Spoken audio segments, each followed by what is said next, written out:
बिस्मिल्लाहिर्रहमानिर्रहीम। Dear students, अस्सलाम वालेकुम। उम्मीद करता हूँ आप सब खैरियत से होंगे। मैं तमाम स्टूडेंट्स को आज की क्लास में खुशामदीद कहता हूँ। अगर आप में से कुछ स्टूडेंट्स नए हैं जिन्होंने अभी तक मेरे चैनल को सब्सक्राइब नहीं किया तो चैनल को ज़रूर सब्सक्राइब कर लें ताकि हर आने वाली नई वीडियो आप तक पहुँच सके। आज हम यूनिट नंबर 7 की जो सेल्फ असेसमेंट एक्सरसाइज है उसका क्वेश्चन नंबर 6 शुरू करेंगे। क्वेश्चन नंबर 6 से हमारे पास डेरिवेटिव वाले क्वेश्चन आ जाते हैं।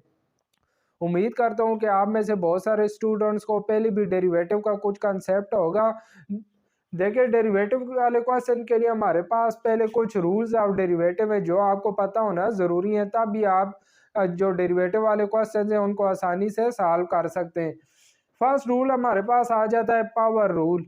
अगर हमारे पास किसी टर्म की पावर आ रही हो तो जब हम उसका डेरिवेटिव लेते हैं तो उस पर पावर रूल अप्लाई कर देते हैं। अभी देखिए, पावर रूल हमारे पास क्या होता है। फर्ज किया हमारे पास एक फंक्शन दिया हुआ है y इक्वल टू एक्स की पावर n। तो जब हम इसका डेरिवेटिव लेंगे, देखिए जब हम d Y by D x equal to d by D x of x की पावर n लेंगे, ये देखें पावर वाली टर्म में इसका हमने डेरिवेटिव ले लिया। तो जब इस पर डेरिवेटिव अप्लाई करेंगे तो क्या होगा, पावर शुरू में आ जाएगी, n शुरू में आ जाएगा और x की पावर में से एक माइनस हो जाएगा n-1, और साथ में ये जो बेस है बेस का डेरिवेटिव आ जाएगा D by D x of x. पहले हम क्या करते हैं, पावर शुरू में ले आते हैं, फिर पावर में से एक माइनस कर लेते हैं और साथ जो बेस होती है बेस का डेरिवेटिव ले लेते हैं। ये हमारे पास पावर रूल आ जाता है। फिर आगे आ जाता है प्रोडक्ट रूल। अगर हमारे पास डेरिवेटिव हम लेते हैं तो कोई भी दो टर्म आपस में मल्टीप्लाई हो रही हैं तो इन पे प्रोडक्ट रूल अप्लाई हो जाता है। प्रोडक्ट रूल क्या होगा, u derivative of v plus v derivative of u। देखिए u और v कोई भी दो टर्म से आपस में मल्टीप्लाई हो रही है, पहली टर्म इसी तरह ही आएगी तो दूसरी टर्म का हम डेरिवेटिव ले लेंगे, फिर आगे प्लस का साइन, फिर ये जो दूसरी टर्म ही है इसको इसी तरह ही लिखेंगे और पहली टर्म का डेरिवेटिव ले लेंगे। आगे क्वोशिएंट रूल आ जाता है। क्वोशिएंट रूल, अगर कोई भी दो टर्म्स आपस में डिवाइड हो रही हैं, ये देखें u और v, अगर कोई भी दो टर्म्स आपस में डिवाइड हो रही हो तो जब हम उनका डेरिवेटिव लेते हैं तो क्या होगा, जो डिनोमिनेटर वाली टर्म है डिनोमिनेटर वाली टर्म का स्क्वायर आ जाएगा, फिर ये डिनोमिनेटर वाली टर्म इसी तरह ही आएगी और u का हम डेरिवेटिव ले लेंगे, मतलब न्यूमिनेटर वाली टर्म का पहले डेरिवेटिव लेंगे, फिर आगे माइनस की साइन। अब देखें u इसी तरह ही रहेगा और v का हम क्या करेंगे, डेरिवेटिव ले लेंगे। पहले हमने डिनोमिनेटर वाली टर्म को इसी तरह रखा, न्यूमिनेटर वाली टर्म का डेरिवेटिव ले लिया, दरम्यान में माइनस का साइन, फिर न्यूमिनेटर वाली टर्म इसी तरह आ रही और डिनोमिनेटर वाली टर्म का हमने डेरिवेटिव ले लिया। ये हमारे पास क्वोशिएंट रूल आ गया है। फिर आगे आ जाता है डेरिवेटिव ऑफ लोगरिथमिक फंक्शन। अगर कोई हमारे पास लॉग वाला फंक्शन आ रहा हो, देखिए जिस तरह डेरिवेटिव में ले लेता हूँ derivative of natural log of x, ये हमारे पास लोगरिथम फंक्शन आ रहा है। जब इस पे हम डेरिवेटिव अप्लाई करेंगे तो क्या हो जाएगा, 1/x, लॉग के अंदर जो चीज़ आ रही होगी वो डिनोमिनेटर में चली जाएगी, 1/x हो जाएगा और फिर साथ जो टर्म इधर आ रही होगी उसका डेरिवेटिव भी ले लेंगे। जब लॉग वाले फंक्शन में डेरिवेटिव अप्लाई करेंगे तो लॉग के अंदर जो चीज़ होगी वो डिवाइड में चली जाएगी और साथ उसी टर्म का डेरिवेटिव भी आ जाएगा। क्वेश्चन 6 से देखिए, इसमें कह रहा है find the derivative of following function. इस क्वेश्चन 6 के आगे पार्ट्स हैं, इन पार्ट्स में जो हमें फंक्शन दिए उनका हमने डेरिवेटिव फाइंड करना है। फर्स्ट पार्ट में देखिए ये वाला हमें फंक्शन दिया हुआ है, इसका हमने डेरिवेटिव फाइंड करना है। इसमें देखिए ये न्यूमिनेटर वाली टर्म है और ये डिनोमिनेटर वाली टर्म है। इसका जब हम डेरिवेटिव फाइंड करने के तो इस पर हम क्वोशिएंट रूल भी लगा सकते हैं, क्योंकि देखिए इसमें फ्रैक्शन वाली टर्म्स आ रही हैं तो इस पे डायरेक्ट हम क्वोशिएंट रूल भी लगा सकते हैं ये वाला, और इस पे मैं पावर रूल भी लगा सकता हूँ। तो जो मेथड हमें इजी लगेगा वो हम अप्लाई करेंगे। पहले देखिए इसको थोड़ा सा मैं सिंप्लीफाई करके फिर इस पे पावर रूल अप्लाई कर देता हूँ। y इक्वल होगा, पहले x4 को इन तमाम टर्म्स पे मैं डिवाइड कर देता हूँ, 9 डिवाइडेड बाई एक्स की power 4 minus 15x divided by X की power 4 plus 4x cube divided by X की पावर 4 -7 एक्स की पावर 5 डिवाइडेड बाय एक्स की पावर 4। ये देखें एक एक्स और यहाँ से एक एक्स कैंसिल हो गया, एक्स की पावर 3 रह जाएगी। ये एक्स की पावर 3 और यहाँ से एक्स 3 कैंसिल हो गया, एक्स की पावर 1 रह जाएगी। ये एक्स 4 और यहाँ से 4 कैंसिल हो गया, एक्स की पावर 1 रह जाएगी। तो देखिए ये डिनोमिनेटर में एक्स की पावर +4 है, इसको मैं न्यूमिनेटर में लेके जाऊंगा तो एक्स की पावर -4 हो जाएगी, -15। इधर डिनोमिनेटर में एक्स की पावर 3 आ रही है, इसको न्यूमिनेटर में लेके जाएंगे, एक्स की पावर -3 हो जाएगी +4। एक्स की पावर 1 आ रही है, न्यूमिनेटर में लेके जाएंगे, एक्स की पावर -1 हो जाएगी, आगे -1 और यहाँ हमारे पास एक्स की पावर 1 आ रही है।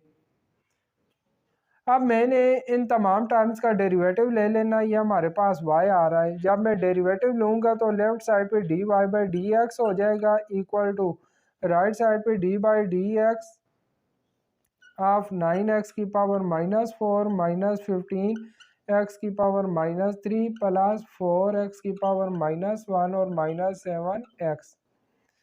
अब तमाम टर्म्स का डेरिवेटिव अलग अलग ले लेते हैं। 9 कांस्टेंट टर्म इसी तरह ही आएगी और हमारे पास डेरिवेटिव ऑफ एक्स की पावर -4 आ जाएगा, -15 डेरिवेटिव ऑफ एक्स की पावर -3, फिर आगे +4 डेरिवेटिव ऑफ एक्स की पावर -1 और -7 डेरिवेटिव ऑफ एक्स। 9 इसी तरह ही आएगा। यह देखें जब इसमें हम पावर रूल अप्लाई करेंगे, पावर रूल अप्लाई करेंगे तो क्या होगा, पहले पावर शुरू में आ जाएगी, फिर पावर में से एक माइनस हो जाएगा, तो ये -4 शुरू में आ जाएगा। यह हमारे पास -4 शुरू में आ गया और पावर में से जब हम एक माइनस करेंगे तो -4 में से 1 माइनस करेंगे तो यह हमारे पास -5 हो जाएगा। फिर आगे -15 आ रहा है, जब हम इसका डेरिवेटिव लेंगे -3 शुरू में आ जाएगा और -3 में से एक माइनस करेंगे तो -4 हो जाएगा, +4 -1 शुरू में आ जाएगा, एक्स -1 में से 1 माइनस करेंगे तो -2 हो जाएगा और -7 एक्स का डेरिवेटिव हमारे पास 1 हो जाता है। तो देखिए ये आ जाएगा, 9 को 4 से मल्टीप्लाई करेंगे तो -36 हो जाएगा, -36 एक्स की पावर -5। फिर आगे देखिए माइनस माइनस +15 को 3 से मल्टीप्लाई करेंगे तो +45 एक्स की पावर -4। फिर आगे -4 एक्स की पावर -2 और आगे -7 आ रहा है। अब ये पावर माइनस में इसको मैं डिनोमिनेटर में लेके जाता हूँ तो ये प्लस की हो जाएगी, -36 डिवाइडेड बाय एक्स की पावर 5 +45 एक्स की पावर 4 -4 और एक्स की पावर 2 -7। यह हमारे पास इस पार्ट 1 का आंसर आ गया है। अब देखिए क्वेश्चन 6 का पार्ट बी है। पार्ट बी में हमें यह वाला फंक्शन दिया हुआ है। इस फंक्शन में देखिए मैं क्या करता हूँ, ये जो टर्म है -4 5th रूट ऑफ t³ -1, इसको मैं 3 से मल्टीप्लाई कर देता हूँ तो -4 3 से मल्टीप्लाई होकर -12 हो जाएगा और ये वाली टर्म साथ में इसी तरह ही आ जाएगी, t³ -1 और ये ऊपर जो 5th रूट आ रहा था इसको मैंने 1/5 लिख लिया। डिनोमिनेटर में हमारे पास t² +1 और ये जो 4 रूट आ रहा था 4th रूट को मैंने 1/4 लिख लिया। अब देखिए ये हमारे पास फ्रैक्शन वाली टर्म्स आ रही हैं, इन पे मैं क्वोशिएंट रूल अप्लाई कर दूंगा। तो ये देखिए हमारे पास क्वोशिएंट रूल है, डिनोमिनेटर वाली टर्म का स्क्वायर आ जाता है, फिर डिनोमिनेटर वाली टर्म इसी तरह और न्यूमिनेटर वाली टर्म का डेरिवेटिव माइनस न्यूमिनेटर वाली टर्म को फिर इसी तरह रखते हैं और डिनोमिनेटर वाली टर्म का डेरिवेटिव ले लेते हैं। तो इस पे मैं क्वोशिएंट रूल अप्लाई कर देता हूँ। -12 कांस्टेंट है, कांस्टेंट टर्म इसी तरह ही आएंगी बाय, पहले देखिए डिनोमिनेटर का मैंने स्क्वायर ले लिया, अब डिनोमिनेटर वाली टर्म को इसी तरह रखा और न्यूमिनेटर वाली टर्म का डेरिवेटिव ले लिया। जो वेरिएबल हमारे पास आ रहा होगा डेरिवेटिव भी उसके लिहाज से लेंगे, अगर एक्स आ रहा होगा तो इधर d/dx लेंगे, अब t आ रहा था तो मैंने d/dt ले लिया। देखिए आगे माइनस की साइन, अब ऊपर वाली टर्म को हम इसी तरह ही रखेंगे, t³ -1 की power 1/5 T cube minus one, sorry इधर भी माइनस वन आता है, टी क्यूब माइनस वन की पावर माइनस 1/5 और ये जो डिनोमिनेटर वाली टर्म है इसका हमने डेरिवेटिव ले लिया। -12 इसी तरह ये वाली टर्म इसी तरह ही आएगी। इस पे देखिए जब डेरिवेटिव अप्लाई करेंगे तो हमारे पास पावर आ रही है, इस पे पावर रूल अप्लाई हो जाएगा। 1/5 शुरू में, फिर टी क्यूब माइनस वन की पावर 1/5 माइनस वन पावर में से एक माइनस हो जाएगा, फिर ये जो बेस है बेस का साथ में डेरिवेटिव आ जाएगा। फिर आगे माइनस की साइन इसी तरह ये वाली टर्म में ऐसी ही आएगी, इस पे भी पावर रूल अप्लाई हो जाएगा। 1/4 शुरू में, फिर पावर में से एक माइनस और बेस का साथ डेरिवेटिव आ गया।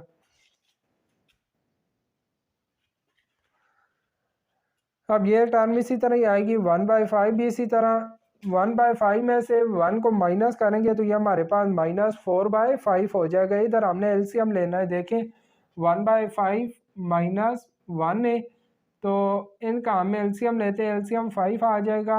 इधर हमारे पास 1 माइनस 5 1 ज़ार 5, तो देखें +1 माइनस 5 ये हमारे पास -4/5 आ जाएगा। तो ये देखें -4/5, और जब टी क्यूब का डेरिवेटिव लेंगे 3 शुरू में आ जाएगा और पावर में से एक माइनस करेंगे टी स्क्वायर और इस कांस्टेंट टर्म का डेरिवेटिव 0 हो जाएगा। माइनस टी क्यूब माइनस 1 इसी तरह आ जाएगी। 1/4 यहाँ भी देखें पावर में से एक माइनस करेंगे तो हमारे पास -3/4 आ जाएगा। इधर भी हमने एलसीएम लेना है और टी स्क्वायर का डेरिवेटिव 2t हो जाएगा। देखें 2 शुरू में आ जाएगा और ऊपर पावर में से एक माइनस करेंगे टी की पावर 1 रह जाएगी और यह कांस्टेंट टर्म का डेरिवेटिव 0 हो जाएगा। Divided by T square plus 1 की पावर 1/2 आ जाएगी। देखिए इधर से 2 और ये 4 कैंसिल हो के तो हमारे पास 1/2 रह जाएगी। ये 1/2 1/2 हम इधर भी इस 2 को 2 1 ज़ार 2 और 2 2 ज़ार 4 इन दोनों को आपस में कैंसिल कर सकते हैं। इधर हमारे पास फिर 1/2 आ जाएगा। तो यही हमारे पास इस पार्ट का आंसर आ गया है। पार्ट सी है, पार्ट सी में हमें यह वाला फंक्शन दिया हुआ है। इस फंक्शन की देखे डिनोमिनेटर में ये दोनों टर्म्स आपस में मल्टीप्लाई हो रहे थे, लिहाजा मैंने इन दोनों को आपस में मल्टीप्लाई कर दिया। मल्टीप्लाई करने के बाद इन टर्म्स को मैंने तरतीब से लिख लिया, पहले एक्स क्यूब वाली, फिर एक्स स्क्वायर वाली, फिर एक्स वाली और आखिर में कांस्टेंट टर्म। न्यूमिनेटर वाली टर्म्स इसी तरह आ रही है। अब मैंने दोनों साइडों पे डेरिवेटिव अप्लाई कर दिया। लेफ्ट साइड का जब डेरिवेटिव लेंगे, एफ ऑफ एक्स का डेरिवेटिव लेंगे तो हमारे पास एफ डैश एक्स आएगा, और राइट साइड पे मैंने कोएफिशिएंट रूल अप्लाई कर दिया। कोएफिशिएंट रूल अब आपको पता चल गया, यह हमारे पास कोएफिशिएंट रूल है। देखिए डिनोमिनेटर वाली टर्म का स्क्वायर आ जाता है, फिर डिनोमिनेटर वाली टर्म इसी तरह और न्यूमिनेटर वाली टर्म का डेरिवेटिव ले लिया। इधर वेरिएबल एक्स आ रहा था तो मैंने d/dx लिया, फिर आगे माइनस की साइन। अब न्यूमिनेटर वाली टर्म इसी तरह आएगी और डिनोमिनेटर वाली टर्म का हम डेरिवेटिव ले लेंगे। अब देखें यह टर्म बिल्कुल इसी तरह आएगी, इस पर डेरिवेटिव अप्लाई करते हैं। एक्स क्यूब पे जब हम डेरिवेटिव अप्लाई करेंगे, देखिए पावर शुरू में आ जाएगी 3 और ऊपर पावर में से एक माइनस करेंगे तो एक्स की पावर 2 रह जाएगी। आगे प्लस, इस पे जब डेरिवेटिव अप्लाई करेंगे 2 शुरू में आएगा, 2 शुरू में आएगा, 2 से मल्टीप्लाई होके 4 हो जाएगा और पावर में से एक माइनस करेंगे तो एक्स की पावर 1 रह जाएगी और यह कांस्टेंट टर्म है, कांस्टेंट टर्म का डेरिवेटिव 0 हो जाता है। माइनस ये वाली टर्म भी बिल्कुल इसी तरह ही आएगी, x cube plus 2x square plus 3, और इन पे मैं डेरिवेटिव अप्लाई कर देता हूँ। देखिए 15 आ रहा है, जब एक्स क्यूब पे डेरिवेटिव अप्लाई करेंगे ये ऊपर से पावर 3 शुरू में आएगी तो 15 से मल्टीप्लाई होगी, ये हमारे पास 45 हो जाएगा और पावर में से एक माइनस करेंगे एक्स की पावर 2 रह जाएगी। यह एक्स की पावर 2 आ रही है, 2 शुरू में आके 6 से मल्टीप्लाई होगा तो -12 एक्स की पावर 1 रह जाएगी और एक्स का डेरिवेटिव 1 हो जाता है, लिहाजा ये हमारे पास +10 आएगा और कांस्टेंट टर्म का डेरिवेटिव 0 होगा और डिनोमिनेटर में ये हमारे पास स्क्वायर वाली टर्म इसी तरह आ जाएगी। 15x cube -6x square plus 10x -4 whole square. ये हमारे पास पार्ट सी का आंसर आ गया है। पार्ट डी है, पार्ट डी में ये देखिए ये वाला हमें फंक्शन दिया हुआ है, इस फंक्शन में ये दोनों टर्म्स आपस में मल्टीप्लाई हो रही हैं। मैंने दोनों साइडों का डेरिवेटिव ले लिया, लेफ्ट साइड का डेरिवेटिव dy/dx आ गया, राइट साइड का भी डेरिवेटिव ले लिया। अब देखिए ये दोनों टर्म्स आपस में मल्टीप्लाई हो रही हैं। हमें पता है जब कोई भी दो टर्म आपस में मल्टीप्लाई हो रहे हो तो उन पे हम प्रोडक्ट रूल लगा देते हैं। पहली टर्म इसी तरह, दूसरी का डेरिवेटिव प्लस, फिर दूसरी टर्म को इसी तरह रखते हैं और पहली टर्म का डेरिवेटिव ले लेते हैं। देखिए पहली टर्म इसी तरह, दूसरी टर्म का मैंने डेरिवेटिव ले लिया प्लस, फिर दूसरी टर्म को इसी तरह रखा और पहली टर्म का डेरिवेटिव ले लिया। अब ये 3x की पावर 1/2 माइनस 5 इसी तरह आएगी। इस पे मैं डेरिवेटिव अप्लाई कर देता हूँ। 2 कांस्टेंट है, 2 इसी तरह रहेगा, पावर शुरू में आ जाएगी और फिर पावर में से एक माइनस हो गया। इधर भी पावर शुरू में आ गई, फिर पावर में से एक माइनस किया तो x की पावर 2 और यह 7 कांस्टेंट टर्म में इसका डेरिवेटिव 0 हो जाएगा। आगे प्लस की साइन ये वाली टर्म में एज इट इज आ जाएगी। इस पे डेरिवेटिव अप्लाई करेंगे, 3 कांस्टेंट इसी तरह आएगा। इस पे पावर रूल अप्लाई होगा, पावर शुरू में फिर पावर में से एक माइनस और ये कांस्टेंट टर्म आ रही है, इसका डेरिवेटिव 0 हो गया। अब ये हमारे पास 3x की पावर 1/2 को मैं अंडर रूट एक्स लिख लेता हूँ माइनस 5। ये देखें 2 और 2 कैंसिल हो जाएंगे। x की पावर 1/2 में से 1 माइनस करेंगे तो ये हमारे पास आ जाएगा x की power minus 1/2 plus 3x square plus ये देखिए 2x की पावर 1/2 को मैं लिख लेता हूँ under root x plus x cube plus 7 और ये 3 1 जार 3/2 हो गया। 1/2 में से 1 माइनस करेंगे तो ये हमारे पास x की पावर माइनस 1/2 आ जाएगा। 1/2 माइनस 1 देखें 1/2 माइनस 1, 2 एलसीएम लिया, 1 माइनस 2 1 जार 2, 1 माइनस 2 हमारे पास माइनस 1/2 आ जाता है। तो ये देखें माइनस 1/2 आ गया। अब ये जो पावर माइनस में आ रही है इसको हम डिनोमिनेटर में लेके जाएंगे तो ये प्लस की हो जाएगी। तो देखें 3 under root x minus 5 multiply, इसको लिख लेंगे 1 over under root x plus 3x square, आगे प्लस का sign 2 under root x plus x cube plus 7 और 3/2 और x की पावर जो माइनस 1/2 है इसको लिख लेंगे 1 ओवर अंडर रूट एक्स। यही हमारे पास इस पार्ट का आंसर आ गया। ई पार्ट है, ई पार्ट में देखिए ये वाला हमें फंक्शन दिया हुआ है 5 + 2x माइनस 7x हो गया, फिर 7x हो गया हमारे पास इस टर्म से मल्टीप्लाई हो रहा है। मैंने देखे दोनों साइडों का डेरिवेटिव ले लिया। 5 कांस्टेंट टर्म में कांस्टेंट टर्म का डेरिवेटिव 0 हो जाएगा। x का डेरिवेटिव 1 होता है, 1 2 से मल्टीप्लाई होकर 2 आ गया माइनस। ये दोनों टर्म्स आपस में मल्टीप्लाई हो रही हैं इसलिए देखें इन दोनों का मैंने डेरिवेटिव ले लिया और अंदर ये दोनों टर्म्स आ गई। अब इन दोनों टर्म पे हम क्या करेंगे, प्रोडक्ट रूल अप्लाई कर लेंगे। फर्स्ट टर्म इसी तरह, सेकंड टर्म का डेरिवेटिव आ गया, आगे प्लस सेकंड टर्म इसी तरह और फर्स्ट टर्म का डेरिवेटिव ले लिया। ये हमने इस पर प्रोडक्ट रूल अप्लाई कर दिया। अब देखिए 0 + 2 2 ही होगा, ये 2 इसी तरह आ गया माइनस 7x स्क्वायर भी इसी तरह। यह देखिए जब इस टर्म का डेरिवेटिव लेंगे इसकी होल पावर आ रही है तो पहले इस पे पावर रूल अप्लाई होगा। ये देखिए हमारे पास पावर रूल है कि पावर शुरू में आ जाती है, पावर में से एक माइनस हो जाता है और साथ में बेस का डेरिवेटिव आ जाता है। तो इधर भी हमने यही काम किया, पावर शुरू में आ गई, पावर में से एक माइनस करेंगे तो पावर 1 रह जाएगी और साथ बेस इधर ये आ रही थी, ये देखिए ये बेस आ रही है, बेस का साथ मैंने डेरिवेटिव ले लिया, आगे प्लस ये वाली टर्म इसी तरह आ जाएगी और 7x स्क्वायर का हम डेरिवेटिव लेंगे, 2 शुरू में आएगा, 2 7 से मल्टीप्लाई होकर 14 और पावर में से एक माइनस करेंगे तो x की पावर 1 रह जाएगी। अब 2 माइनस इधर भी देखें 7 को 2 से मल्टीप्लाई करेंगे 14x स्क्वायर, ये वाली टर्म इसी तरह और इधर मैं डेरिवेटिव अप्लाई कर देता हूँ। 3 शुरू में आ जाएगा, 3 6 से मल्टीप्लाई होकर 18, पावर में से एक माइनस करेंगे x की पावर 2, आगे माइनस या 2 शुरू में आ गया, पावर में से एक माइनस करेंगे x की पावर 1 और x का डेरिवेटिव 1 हो जाएगा, 1 3 से मल्टीप्लाई होकर 3 आ जाएगा और यह कांस्टेंट टर्म का डेरिवेटिव 0। अगली दोनों टर्म इसी तरह आ गई। अब देखें 14x इधर भी आ रहा है और 14x इधर भी आ रहा है।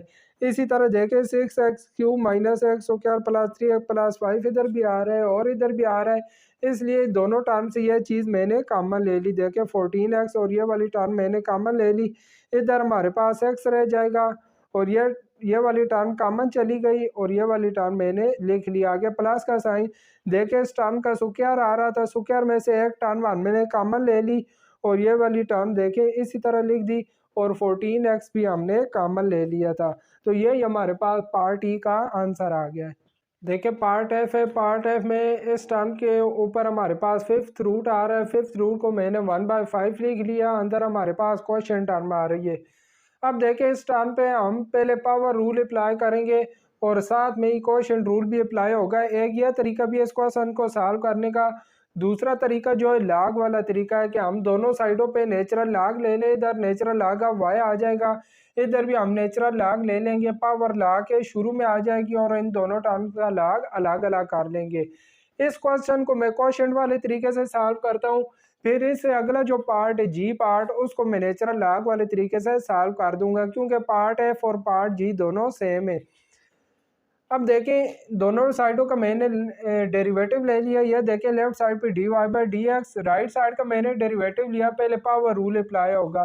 पावर रूल देखें यह लिखा हुआ है, पहले पावर शुरू में, फिर पावर में से एक माइनस और साथ बेस का डेरिवेटिव। यह पावर शुरू में, पावर में से एक माइनस और ये वाली बेस आ रही थी, साथ मैंने बेस का डेरिवेटिव ले लिया। 1/5 पावर में से एक माइनस करेंगे तो -4/5 हो जाएगा। ये देखे क्वेश्चन टर्म इन पे मैंने क्वेश्चन रूल अप्लाई कर दिया। ये वाला क्वेश्चन रूल लिखा हुआ है। देखे डिनोमिनेटर का सो क्या, डिनोमिनेटर वाली टर्म इसी तरह, न्यूमिनेटर का डेरिवेटिव दरम्यान में माइनस की साइन, न्यूमिनेटर वाली टर्म इसी तरह और डिनोमिनेटर का डेरिवेटिव आ गया। यहाँ पावर माइनस आ रही थी, अंदर वाली टर्म का मैंने रेसिप्रोकल ले लिया। देखे x² -3 ऊपर चलेगा, न्यूमिनेटर वाली टर्म नीचे आ गई तो ऊपर पावर हमारे पास पॉजिटिव हो गई।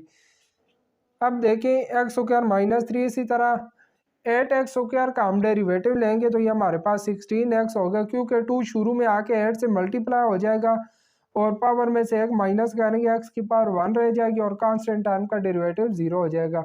आगे माइनस की साइन, 8x² -5 और x² का डेरिवेटिव 2x आ जाएगा। डिनोमिनेटर वाली टर्म इसी तरह, ये अभी टर्म इसी तरह आ गई। 16x को x² से मल्टीप्लाई करेंगे 16x3, फिर 16x को -3 से मल्टीप्लाई करेंगे -48x, इसी तरह 2x को भी इसे मल्टीप्लाई करेंगे, साथ माइनस की बार साइन है तो अंदर वाली साइन चेंज हो जाएंगे, -16x³ आ जाएगा और 2x को -5 से मल्टीप्लाई करेंगे तो 10x। अब देखें 16x³ और 16x³ दोनों कैंसिल हो जाएंगे, -48 में से +10 निकालेंगे तो -38x divided by x² -3 whole square. यह हमारे पास इस पार्ट एफ का आंसर आ गया। पार्ट जी है, पार्ट जी में y इक्वल दिया हुआ natural log of square root of this term. अभी देखें स्क्वायर रूट को मैंने पावर की शक्ल में लिख लिया तो 1/2 आ गया। अब नेचुरल लॉ की आपको प्रॉपर्टी पता है कि पावर नेचुरल लॉ के शुरू में आ जाती है, तो देखिए पावर लॉ के शुरू में आ गई और इन दोनों टर्म्स का मैंने लॉग अलग अलग किया। लॉग सेपरेट जब करेंगे तो डिवाइड की जगह माइनस आ जाएगा। देखें log of numerator minus log of denominator आ गया। अब साथ में दोनों साइडों का मैं डेरिवेटिव ले लेता हूँ, 1/2 इसी तरह आएगा। लॉग वाली टर्म का आपको डेरिवेटिव पता है, देखें मैंने आपको बताया था जब हम लॉग वाली टर्म का डेरिवेटिव लेते हैं तो क्या होता है, लॉग के अंदर जो चीज़ आ रही होती है वो डिवाइड में चली जाती है और फिर साथ उसी चीज़ का डेरिवेटिव आ जाता है। तो देखिए लॉग के अंदर ये टर्म आ रही थी, ये डिवाइड में चली गई और साथ में इसी टर्म का डेरिवेटिव आ गया। आगे माइनस, इसका भी जब डेरिवेटिव लेंगे तो ये देखिए डिवाइड में चली गई और साथ इसी टर्म का डेरिवेटिव आ गया 1/2 इसी तरह।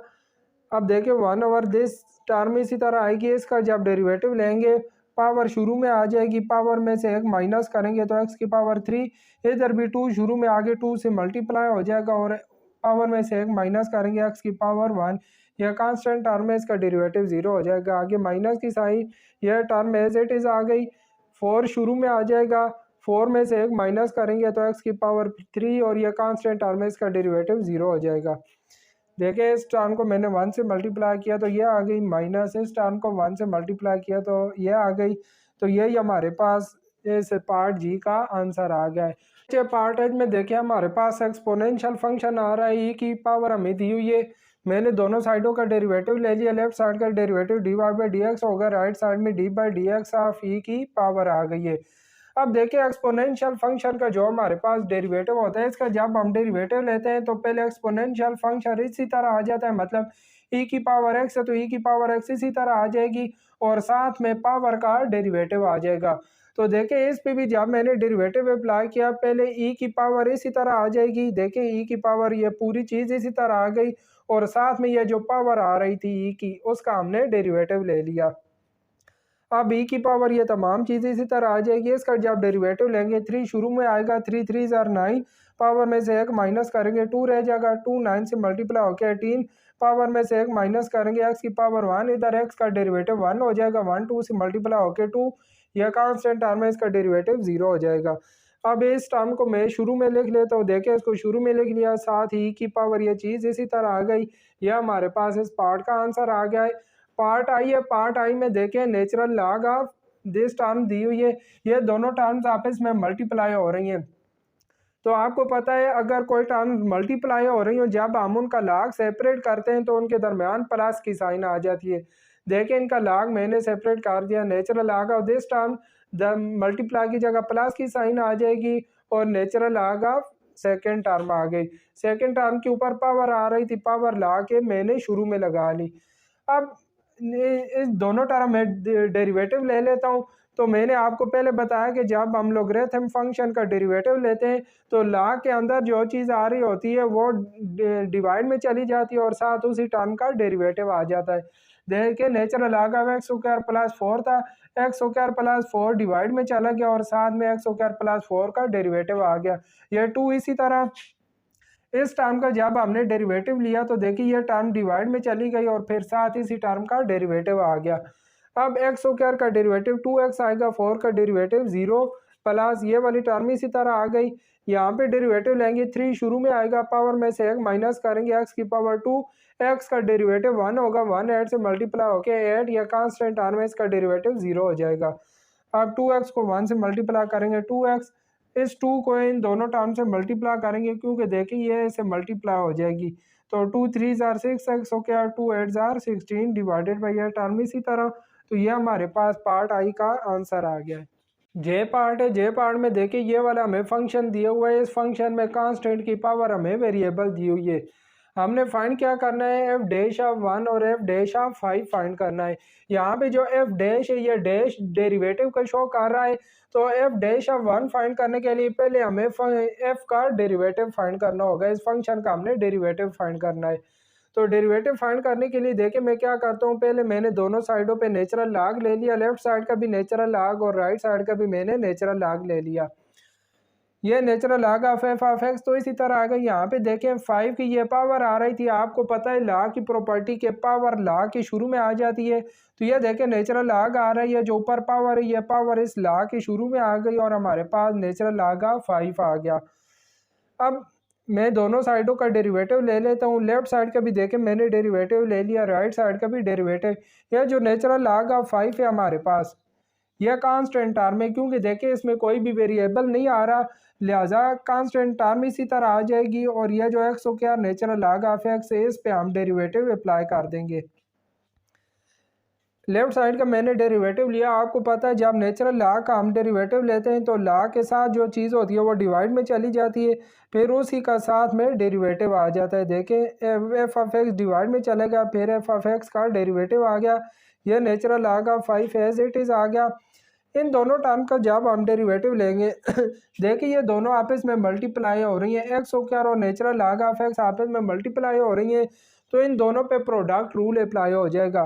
प्रोडक्ट रूल जब अप्लाई करेंगे X square as it is आ जाएगा, नेचुरल लॉग ऑफ एक्स का डेरिवेटिव लेंगे तो ये 1/x हो जाएगा, प्लस फिर नेचुरल लॉग ऑफ एक्स इसी तरह आएगा, एक्स स्क्वायर का डेरिवेटिव लेंगे तो वो 2x आ जाएगा। अब हमने F dash of x find करना है, एफ डैश ऑफ एक्स को मैं इधर ही छोड़ता हूँ, ये एफ ऑफ एक्स डिवाइड हो रहा था, दूसरी साइड पे आके मल्टीप्लाई हो गया, आगे नेचुरल लॉग ऑफ 5, ये एक एक्स से कैंसिल होके एक्स रह जाएगा और ये 2x को मैंने शुरू में लिख लिया और नेचुरल लॉग ऑफ एक्स। अब एफ ऑफ एक्स की जगह एफ ऑफ एक्स की जो ये वैल्यू आ रही थी, एफ ऑफ एक्स की जगह एफ ऑफ एक्स की मैंने वैल्यू लगा दी। आगे नेचुरल लॉग ऑफ 5 हो या टर्म उसी तरह आ गई। अब इससे मैं क्या करता हूँ, ये देखें एफ डैश ऑफ एक्स हमारे पास फाइंड हो गया। अब यहाँ से मैं क्या करता हूँ, एफ डैश ऑफ 1 और एफ डैश ऑफ 5 फाइंड कर लूँगा। पहले एफ डैश ऑफ 1 में फाइंड करता हूँ, तो एफ डैश ऑफ 1 फाइंड करने के लिए जहाँ एक्स आ रहा है वहाँ मैं 1 लगा दूंगा। देखें इधर 1 लगाएंगे तो एफ डैश ऑफ 1 इक्वल हो जाएगा 5 की पावर, इधर x की जगह 1 लगाएंगे तो 1 की पावर 2 1 ही हो जाएगी और साथ में नेचुरल लॉग ऑफ 1 आ जाएगा। आगे नेचुरल लॉग ऑफ 5 और ब्रैकेट के अंदर 1 प्लस 2, इधर भी x की जगह 1 लगा देंगे और आगे भी नेचुरल लॉग ऑफ 1 आ जाएगा। यह जो नेचुरल लॉग ऑफ 1 है, नेचुरल लॉग ऑफ 1 हमारे पास 0 होता है, नेचुरल लॉग ऑफ 1 0 होता है। इसलिए देखिए इधर 5 की पावर 0 आ जाएगी, 5 की पावर 0, आगे नेचुरल लॉग ऑफ 5 1 प्लस 2 और नेचुरल लॉग ऑफ 1 0 होता है तो इधर भी 0 आ जाएगा। किसी भी चीज़ की पावर 0 हो तो वो हमारे पास 1 हो जाती है। 5 की पावर 0 1 आ गया, नेचुरल लॉग ऑफ 5 और ये देखें 2 0 से मल्टीप्लाई होकर 0 हो जाएगा तो हमारे पास 1 रह जाएगा। नेचुरल लॉग ऑफ 5 1 से मल्टीप्लाई होगा तो हमारे पास इसका आंसर नेचुरल लॉग ऑफ 5 ही आ जाएगा। तो एफ डैश ऑफ 1 का आंसर हमारे पास नेचुरल लॉग ऑफ 5 आ गया। अब हमने एफ डैश ऑफ 5 फाइंड करना है। For F dash of 5, F dash of 5 find करने के लिए मैं क्या करूँगा, जहाँ एक्स आ रहे हैं वहाँ मैं 5 लगा दूंगा। तो एफ डैश ऑफ 5 इक्वल हो जाएगा 5 की पावर, इधर देखें एक्स की जगह 5 लगाएंगे तो 5 का स्क्वायर आ जाएगा, आगे नेचुरल लॉग ऑफ 5, फिर ये देखें इधर नेचुरल लॉग ऑफ 5 और ब्रैकेट के अंदर आ जाएगा 5 प्लस 2 मल्टीप्लाई 5 और नेचुरल लॉग ऑफ 5। ये 5 की पावर 5 का स्क्वायर लेंगे तो 25 नेचुरल लॉग ऑफ 5 और ये आ गया नेचुरल लॉग ऑफ 5 और ब्रैकेट के अंदर आ जाएगा 5 प्लस 2 को 5 से मल्टीप्लाई करेंगे 10 नेचुरल लॉग ऑफ 5। ये हमारे पास आ गया एफ डैश ऑफ 5 का, यही हमारे पास आंसर आ जाएगा। तो देखें एफ डैश ऑफ 1 भी फाइंड हो गया और डैश ऑफ 5 भी।